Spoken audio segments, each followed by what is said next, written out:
L'aubriette, une plante qui était relativement répandue et beaucoup plantée autrefois pour faire des bordures qui généralement étaient entourées par des silex.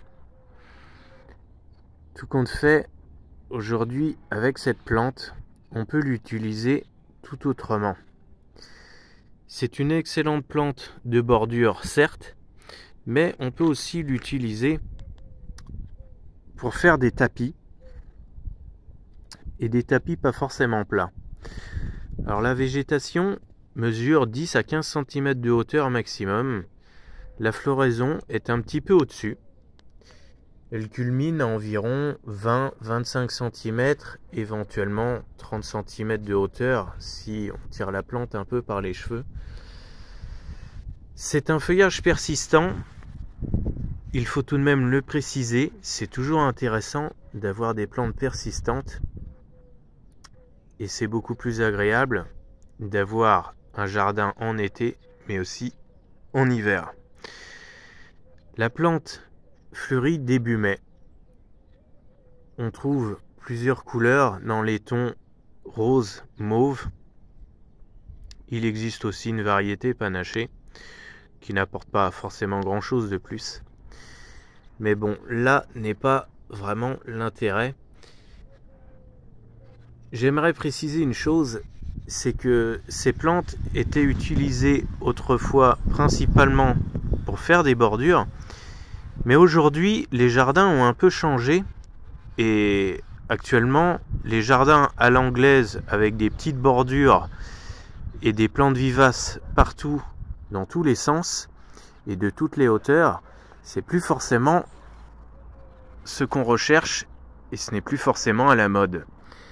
Aujourd'hui, avec ce type de plante, bien sûr, comme ici, on peut l'utiliser en bordure, associé à d'autres plantes, que ce soit des conifères ou des plantes vivaces, par exemple.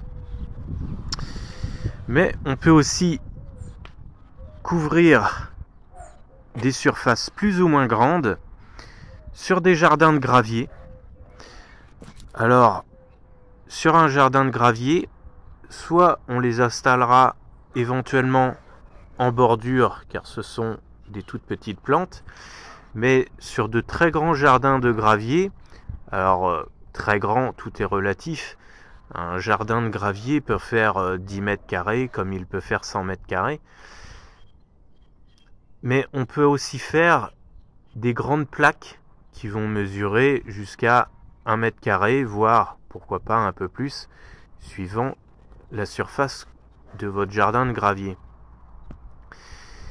Et si on veut donner un petit peu de relief à la plante, il suffit éventuellement de renverser une boîte de terre et de planter quelques aubriettes sur ce tas de terre, ce qui améliorera un peu le drainage. Attention tout de même, la plante ne pousse pas sur les sols trop secs.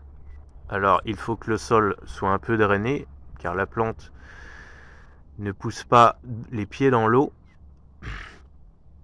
Mais il ne faut pas que ce soit trop sec non plus. Cela dit, elle est tout de même très robuste. Et en aménageant une petite butte comme ça, alors on tassera un petit peu la terre avant de planter les aubriettes.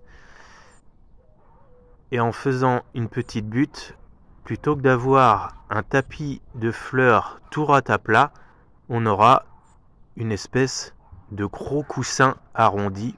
Je dirais pas une boule de fleurs parce que ce n'est pas vraiment le but de faire une boule ou une demi-sphère, mais on obtiendra quelque chose de très joli qui ressemblera à un gros coussin arrondi. Alors faut pas essayer de chercher trop à faire du relief, juste un petit peu de relief. Si on fait une butte d'environ 10 ou 15 cm, ça suffit largement. sachant que la plante mesure déjà 10 à 20 cm de hauteur. Voilà comment on peut l'intégrer très facilement dans un jardin japonais ou un jardin moderne, car aujourd'hui on peut considérer que les jardins ne sont plus du tout à l'anglaise, mais ce sont plutôt, comme on pourrait les appeler, des jardins modernes ou des jardins contemporains. À vous de jouer pour créer quelque chose avec ce type de plante qui ne demande quasiment aucun entretien. Il suffit de mettre un petit coup de ciseau après la floraison, donc en juin, ou un petit coup de taille-haie si vous avez de très grandes surfaces. Très grande surface, bien sûr, c'est plus d'1 mètre carré. Et bien évidemment, si on peut planter plusieurs surfaces de 1 mètre carré dans un grand jardin, ça peut être très très joli. Éventuellement, pourquoi pas mettre plusieurs carrés de couleurs différentes d'aubriettes.